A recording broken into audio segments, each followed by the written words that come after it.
Clip of the day.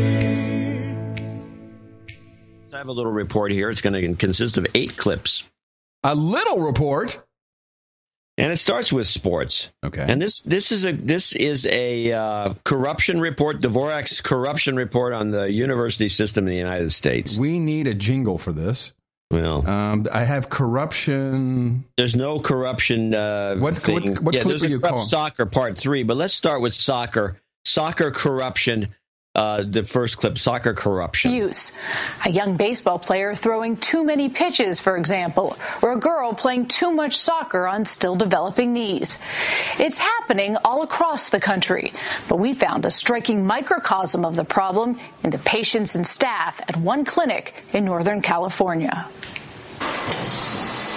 Pediatric orthopedic surgeon Nirav Pandya is scrubbing in for his Tuesday morning operations at Oakland Children's Hospital's clinic in Walnut Creek, California. So 3 or 4 ACLs today? 3 ACLs a day. 3 ACLs. Is this a typical day? It's a pretty standard day for me. Kind of from week to week, I'll be 2 to 3 ACLs, a bunch of different sports injuries, so very, very typical. All 3 of today's operations are on young soccer players with torn anterior cruciate ligaments. Young soccer players. Onward, soccer corruption 2. Okay. Many kids can and do come back and compete aggressively after ACL surgery. I'm going to straighten it out. But some also develop osteoarthritis in as little as 10 years, and that can put them out of athletic action for life. Okay, where's the corruption bit? This the whole, when it's over, you'll see the corruption. Let's go to corrupt soccer part 3. For 400 teams who paid nearly $400,000 in entry fees alone. Many of the girls on these fields and their parents share the same dream. These girls want to play college. You worked your tail off to get into these showcases because those are where the coaches are for Pac-12 or your Big Ten. Those showcases are tournaments which college coaches attend to assess young talent. Injuries have caused Jessica to miss several showcases where she was hoping to be offered a scholarship. Her mom says without one, she won't be able to afford college. Won't be able to afford college, so these kids are out there crippling themselves. Yes, to get into college. Sure, but get into college, and of course these are women because they can't afford college, and nobody can nowadays because the universities have decided to jack up all the prices, largely because of the student loan fiasco. And in the meantime, of course, these colleges, which are bringing in probably more money than ever. I just have this little side clip here, which is a Lick Observatory clip. Play that. Hold on a second. Oh, Lick. Yes. Got it. Activists are claiming victory in keeping Lick Observatory open on Cal's campus. They say the UC system wanted to gradually cut funding off for the observatory. So the activists responded with a petition drive. They say at the end of October, the UC system relented, and Lick will keep its funding for another 5 years. Those who use the observatory say it's an invaluable resource. This is an invaluable resource for graduate students and postdoctoral scholars. It was the only place where astronomy students could actually practice their science. The activists already have their next battle in sight. They plan to try to block the UC system from going through with its proposed tuition hike.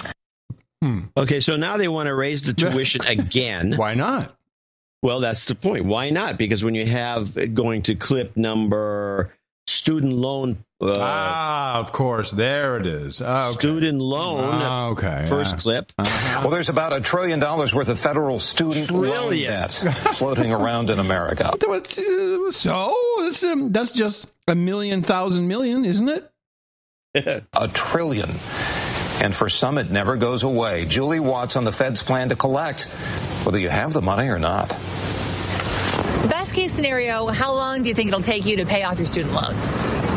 Best case scenario is 3 years with a great job. 1.5 years, maybe 3 to 5 years. Right. When it comes to paying off student loans, most college students are hoping for the best case scenario. But Eileen Joyce might be dealing with the worst. I filled out the paperwork for hardship. Decades ago, she took out a federal student loan to attend graduate school, but couldn't pay it back because of a disability. I had no money just even for survival. So the government recently started taking it back. Okay. Can I guess where you're going with this? Can I take a stab at it? Go ahead. First of all, $1 trillion, is that a million? It's a, I think it's a lot. It's a million. Yeah, it's a million billion. A million billion. Sorry. No, it's 1,000 billion. 1,000 billion. 1,000 billion. Which is 1,000 millions. Yes. So I think where you're going is you get these kids as young as you can, and they're killing themselves. And of course, it's like it's almost like that.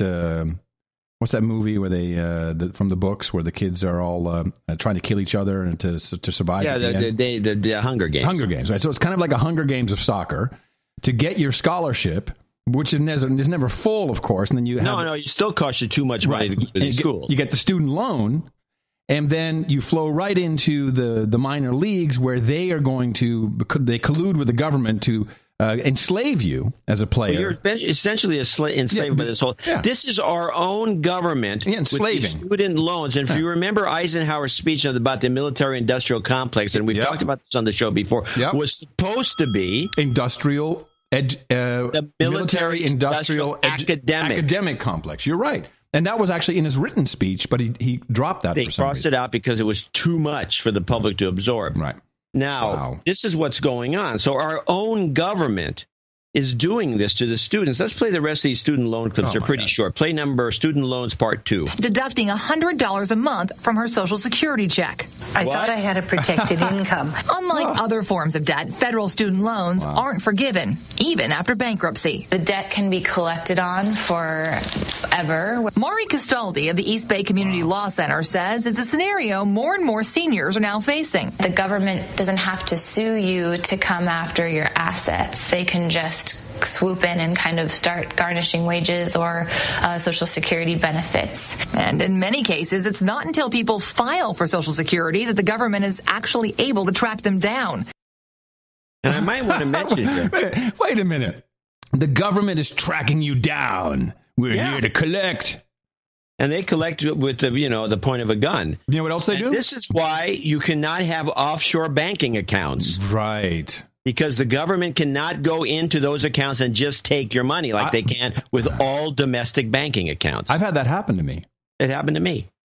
I remember I was at MTV, and I don't remember what it was for. It was some oversight or something, like a check had gotten lost. It was like a payment to the IRS. But I remember this is early days of ATMs, and the ATM was in the bank there in New Jersey, and I'm trying to get out, and it's not working. I walk inside, and they say, "Oh, this is very strange. Oh, your money's been transferred to this account with all numbers 9. This is very strange. Let me see what's going on."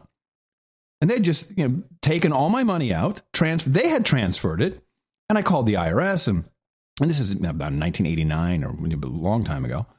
And I said, "Well, what is this?" "Well, there's a payment." I said, "Hold on a second. Just call me, whatever." He said, "No, well, we got your attention, didn't we?" That was the answer I got. Yeah, that would be their answer. We got your attention. Wow. Okay, so this is pure enslavement. Yeah, and let's go to part 3, and then I can start to wrap. In the past year, over 140,000 delinquent student loan borrowers have had their Social Security garnished, triple the number a decade ago. And Castaldi says, making matters worse, the government is now using private collection agents who get paid on commission to go after the debt. These private debt collectors don't tell them about the options. For example, people with low incomes should be able to make payments as little as $5 to $10 a month, an option Eileen wishes she would have known about decades ago. Wow. So here's the situation that we have, and it's intolerable. And the colluders, of course, are the universities that create the environment for this.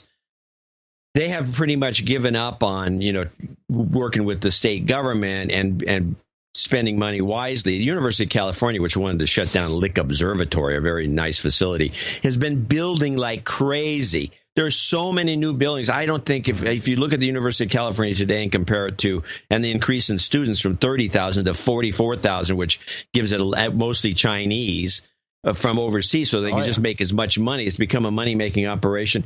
And the way it all ends up, and you have to play this clip without interrupting it, is the way it all ends up, the way we all end up at the end of the day is this clip. This is the weather girl and the anchor woman on KSBW just chit-chatting and showing you at the level of professionalism that we have in some of these stations around here. This is when girls take over the newsroom. Chances for precipitation. So that means equal chances for rain, equal chances for a dry weather, and equal chances for just about in between. And we have a weak El Nino expected coming in the next 1 to 2 months. So we are rooting for that.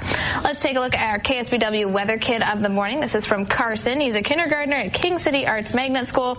And he said, this is my family and I at the beach with sun, clouds, and rain. It looks like he's got that forecast nailed, and they look very tan in this picture. Wow, Carson did a good job, I guess. We got rain yesterday and today. And a little bit today. I think it's pink raindrops. I like that. I love that. Oh, yeah, I wish the rain was pink. Yes, me too. And tasted like cotton candy. Oh, yes. Wouldn't that be great? Yeah. Well, it is beautiful out there. Even though it's rainy, I'm excited to go outside. We've needed the rain. Hold on one second, John. And there you have it. I just had to shoot myself. And there you have it. Oh, my Welcome God. to America. Wow. Well, I know what you're thinking right now. People at home are going, "Is he going to do it?" Absolutely, totally deserved. Clip